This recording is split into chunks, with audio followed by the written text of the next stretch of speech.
In Gaelic mythology, the Cailleach is a divine hag, a creator deity and weather deity, and an ancestor deity. She is also commonly known as the Cailleach Bhéara.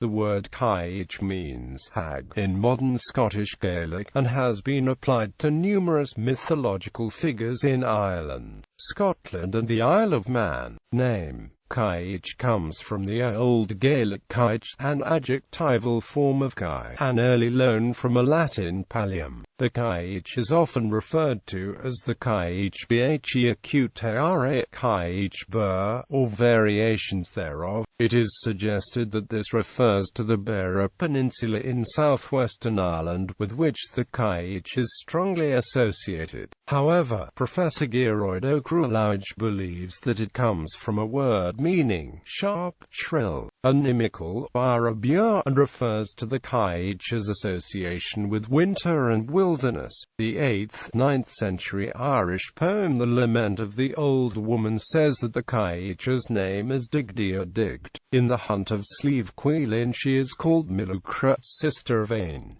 In the Tale of the Glass Gaebnan she is called Byrog. Elsewhere, she is called Bua. In Manx Gaelic she is known as the Cailleach. The plural of Cailleach is Cailleach in Irish and Cailleachan in Scottish Gaelic. The word is found as a component in terms like the Gaelic Cailleach Duv and Cailleach Oichi, as well as the Irish Cailleach Fisa and Cailleach Fisa Orgarch. Related words include the Gaelic Cailleach and the Irish Caillan and the Lowland Scots Carlin. A more obscure word that is sometimes interpreted as hag is the Irish Sile, which has led some to speculate on a connection between the Cailleach and the stone carvings of Sheila Nargig's legends. In Scotland, where she is also known as Bhéara, Queen of Winter, she is credited with making numerous mountains and large hills, which are said to have been formed when she was striding across the land and accidentally dropped rocks from her creela wicker basket. In other cases she is said to have built the mountains intentionally, to serve as her stepping stones. She carries a hammer for shaping the hills and valleys, and is said to be the mother of all the goddesses and gods.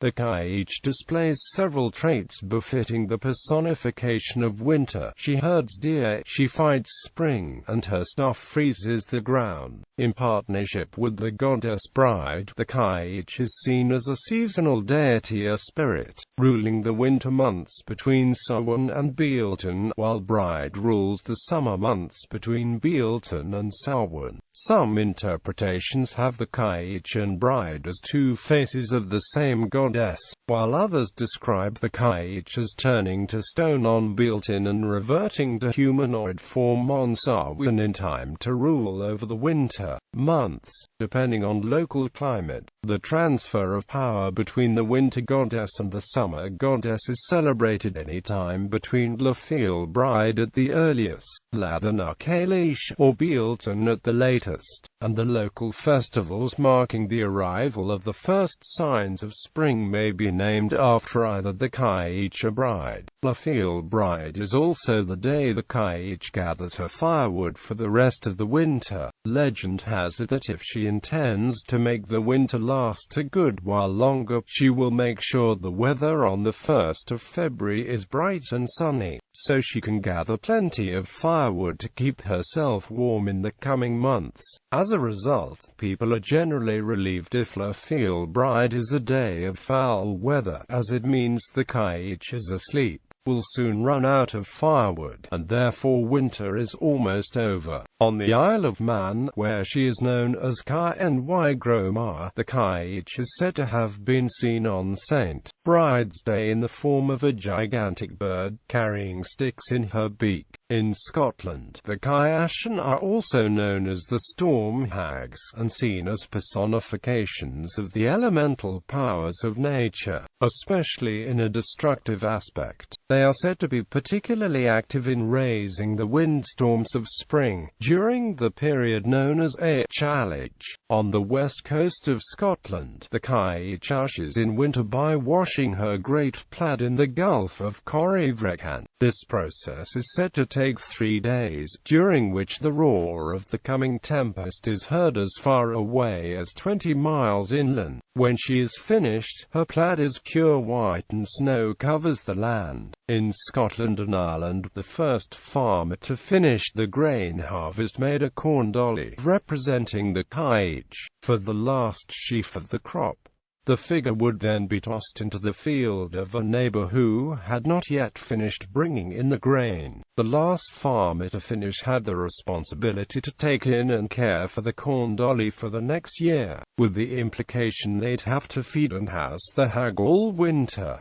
Competition was fierce to avoid having to take in the old woman. Some scholars believe the old Irish poem, The Lament of the Old Woman of Bheur, is about the Cailleach. Kuno Maya states, she had 50 foster children in Bheur. She had 7 periods of youth one after another, so that every man who had lived with her came to die of old age, and her grandsons and great-grandsons were tribes and races. Locations associated with the Cailleach. Ireland. In Ireland she is also associated with craggy prominent mountains and outcroppings, such as Hag's Head, the southernmost tip of the Cliffs of Moher in County Clare. The megalithic tombs at Loughcrew in County Meath are situated atop Slieve Cailleach and include a curbstone known as the Hag's Chair. Cairn on Slieve Cailleach is a classic passage tomb, in which the rays of the equinox sunrise shine down the passageway and illuminate an inner chamber filled with megalithic stone carvings. Cailleach is a cliff in County Galway, Scotland. The Cailleach is prominent in the landscape of Argyll and Bute, Scotland. In later tales she is known as the Cailleach nan Cruachan. Ben Cruachan is the tallest mountain in the region. Tea-towels and postcards of her are sold in the visitor shop for the Hollow Mountain, which also features a mural depicting her accidental creation of Loch Awe.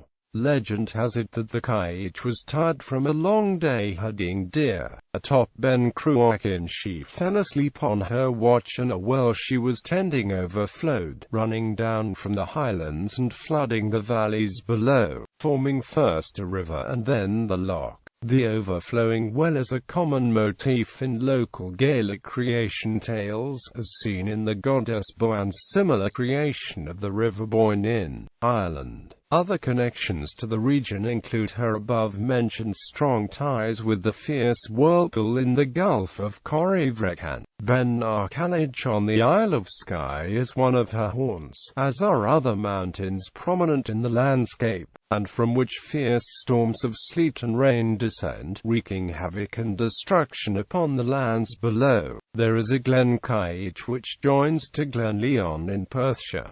The glen has a stream named Old Man Cailleach. This area is famous for a pagan ritual which, according to legend, is associated to the Cailleach. There is a small shieling in the glen, known as either Tyne nan Cailleach or Tyne Bheur, which houses a series of apparently carved stones. According to local legend, they represent the Cailleach, her husband the Bheur, and the children. The local legend suggests that the Cailleach and her family were given shelter in the glen by the locals, and while they stayed there, the glen was always fertile and prosperous. When they left, they gave the stones to the locals with the promise that as long as the stones were put out to look over, the glen would be built in and put back into the shelter and made secure for the winter at Samhain, then the glen would continue to be fertile. This ritual is still carried out to this day.